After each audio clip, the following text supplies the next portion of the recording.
시청자 여러분 안녕하십니까? 4월 21일 첫 소식입니다. 대한민국 윤석열 대통령이 조 바이든 대통령의 초청으로 오는 24일부터 30일까지 미국을 국빈 방문합니다. 김태효 국가안보실 1차장은 윤 대통령과 바이든 대통령은 오는 26일 백악관 공식 환영식과 정상회담, 국빈 만찬을 포함해 여러 일정을 함께한다며 70년간 축적된 한미동맹의 성과를 축하하고 미래 동맹의 발전 방향에 대해 의견을 교환할 예정이라고 말했습니다.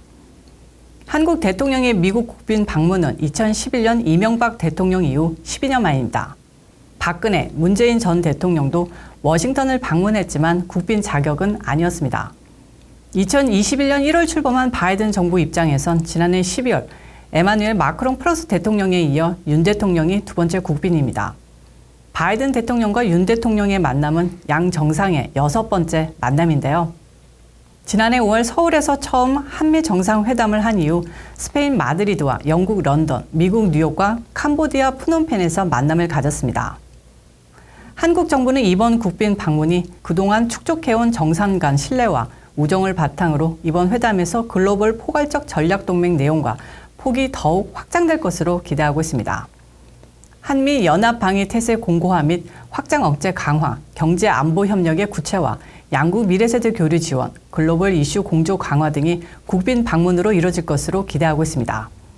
핵심 의제는 역시 북한 핵 문제와 관련한 확장 억제 실효성 강화가 될 것으로 보입니다. 윤 대통령은 24일 워싱턴에 도착해 이날 저녁 워싱턴 동포들과 간담회를 가질 예정입니다. 25일에는 코트라 투자 신고식 및 한미 비즈니스 라운드 테이블 미팅에 참석합니다. 한미 첨단 산업 포럼, 영상 콘텐츠 리더십 포럼 및 미 항공우주국 나사 고다도 우주센터를 방문해 한인 과학자들과도 간담회를 갖습니다. 워싱턴 방문의 하이라이트는 26일입니다. 백악관 공식 환영 행사, 한미 정상회담, 공동 기자회견 및 국빈 만찬 등이 예정돼 있습니다. 27일에는 연방의회 상하원 합동연설이 예정됐고 카말라 해리스 부통령 부부 및 블링컨 국무장관 주재 국빈 오찬에 참석하며 미군 수뇌부의 정세 브리핑을 받을 예정입니다. 한국 대통령이 미군으로부터 직접 브리핑을 받는 건 이례적인데요. 그야말로 국빈으로서의 최정상 예우를 고려한 스케줄이 마련됐다고 관계자는 전했습니다. 이와 같은 워싱턴 일정을 마치고 윤 대통령 내외는 27일 늦은 밤 보스턴으로 이동해 다음 날 하버드대 케네디 스쿨 정책 연설 등 일정을 소화할 예정입니다. 공화당 대선 주자인 트럼프 전 대통령은 유력한 경쟁자로 떠오른 론 드산티스 주지사와의 가상 대결에서 압도적으로 우세한 것으로 나타났습니다. 트럼프 전 대통령은 최근 성관계 입막음 돈 혐의로 기소됐음에도 불구하고 다자 대결에서도 공화당 내 다른 경쟁자들과 큰 차이를 보였습니다. 드산티스 주지사는 일부 가상 대결 조사에서 트럼프 전 대통령을 이기며 주목을 받기도 했었는데요. 이번 여론조사에서 트럼프 전 대통령이 51%, 드산티스 주지사는 38%를 각각 기록했습니다. 월스트리트저널은 앞서 지난해 12월에도 양자 가상 대결 조사를 진행했습니다. 그 당시에는 드산티스 주지사가 52%, 트럼프 전 대통령이 38%로 이번 조사 결과와 정반대 기록을 보였는데요.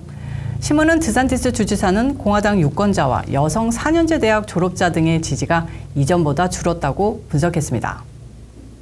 트럼프 전 대통령의 지지도 상승은 이번 기소건이 바이든 정부와 검찰의 정치 수사 주장에 강경 보수파들이 결집한 것으로 분석했습니다. 공화당 내 다자 대결에서 다른 경쟁자들도 살펴보면요. 트럼프 전 대통령이 48%, 드산티스 주지사 24%, 니키 헤일리 전 유엔 대사는 5%, 팀 스콧 상원의원은 3% 등의 지지를 받았습니다. 조 바이든 대통령과의 가상 대결에선 드산티스 주지사가 승리할 가능성이 높다고 평가했습니다. 드산티스 주지사가 48%, 바이든 대통령이 45%로 근소한 차이로 이기는 걸로 집계됐습니다. 바이든 행정부는 오는 2035년까지 내연 기관이 아닌 전기차로 교체를 추진 중이지만 미국인 10명 중 7명은 화석 연료를 계속 사용하길 원하는 것으로 조사됐습니다. 여론조사 기관 퓨 리서치의 설문조사 결과에 따르면 미국인 67%는 재생에너지와 화석 연료도 계속 사용해야 한다고 응답했습니다. 석유, 석탄 및 천연가스의 단계적 완전 폐지에는 31%만이 찬성했습니다. 탄소 중립 정책에 대해서는 지지 정당별로 차이를 보였는데요. 민주당 지지자는 10명 중 9명이 미국의 탄소 중립 정책을 지지한다고 밝혔고요. 반면 공화당을 지지하는 응답자는 과반수가 넘는 53%가 탄소 중립 정책에 반대했습니다. 또한 민주당 지지자 중 78%는 기후변화는 국가의 안녕을 위협하는 요인이라고 답했습니다. 반면 공화당 지지자들은 23%만이 이에 동의하는 것으로 나타났습니다. 이처럼 기후변화에 대한 정당 간의 의견 차이가 두드러졌는데요. 하지만 대다수 미국민은 기후변화보다 더 시급하게 해결해야 할 과제가 있다고 답했습니다.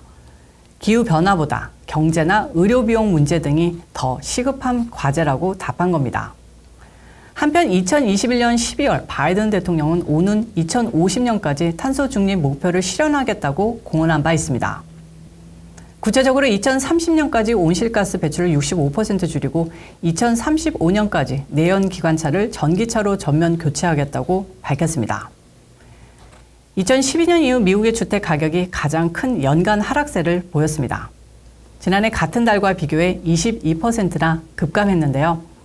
전국 부동산 중개인 협회에 따르면 주택 시장이 2월에 깜짝 반등세를 보였으나 다시 하강 분위기로 돌아섰습니다. 지난 2월 455만 건으로 전월 대비 14% 이상 급증했으나 한 달 만에 2.4% 감소했습니다. 지난달 거래된 기존 주택 중위 가격도 지난해 같은 시기보다 0.9% 하락했습니다. 이처럼 미국의 집값은 2달 연속 하락세를 기록하고 있는데요. 다만 전월 대비 주택 가격은 소폭 올랐습니다. 부동산 중개업체 레드피는 모기지 금리 상승 등으로 잠재적 주택 구매자가 이사를 하지 못하면서 주택 가격에 영향을 미친 것으로 분석했습니다. 프레드맥에 따르면 4월 둘째 주 30년 고정 모기지 평균 금리는 6.27%로 1년 전보다 1%포인트 높은 수준입니다. 하지만 전문가들은 연방준비제도의 통화정책이 긴축에서 중립으로 바뀌면 주택시장의 반등세를 전망하고 있습니다. 2023년 5월 중 영주권 문호에 따르면 취업이민 3순위 숙련직 부문 비자 발급 우선 일자가 오픈 상태에서 2022년 6월 1일로 후퇴했습니다. 올해 들어 취업이민 문호는 전반적으로 별다른 진전이 없는 상태입니다. 취업이민 3순위 비숙련 부분도 지난 2월 중 문호에서 31개월 대폭 후퇴했으나 이번 5월 중 문호에서도 변화가 없습니다. 취업이민 2순위의 경우도 비자 발급 우선 일자가 4개월 2주 후퇴했습니다. 취업이민 4순위, 즉 종교이민 부문 비자 발급 우선 일자와 접수 가능 일자도 동결됐습니다. 반면에 취업이민 1순위와 투자이민인 5순위는 비자 발급 우선 일자와 접수 가능 우선 일자가 모두 오픈되어 있습니다. 오랜 시간 답보 상태였던 가족 이민은 소폭 진전을 보여 가족 이민 1순위 부문의 비자 발급 우선 일자는 2014년 12월 15일, 접수 가능 우선 일자는 약 4개월 3주가 당겨졌습니다. 가족이민 3순위는 접수 가능 우선 일자가 2010년 2월 8일로 3개월의 진전을 보였습니다. 반면에 가족이민 2A, 즉 영주권자 직계 가족의 비자 발급 우선 일자, 접수 가능 우선 일자는 모두 동결된 것으로 나타났습니다. K나우 주요 뉴스는 여기까지입니다. 시청해 주셔서 감사합니다.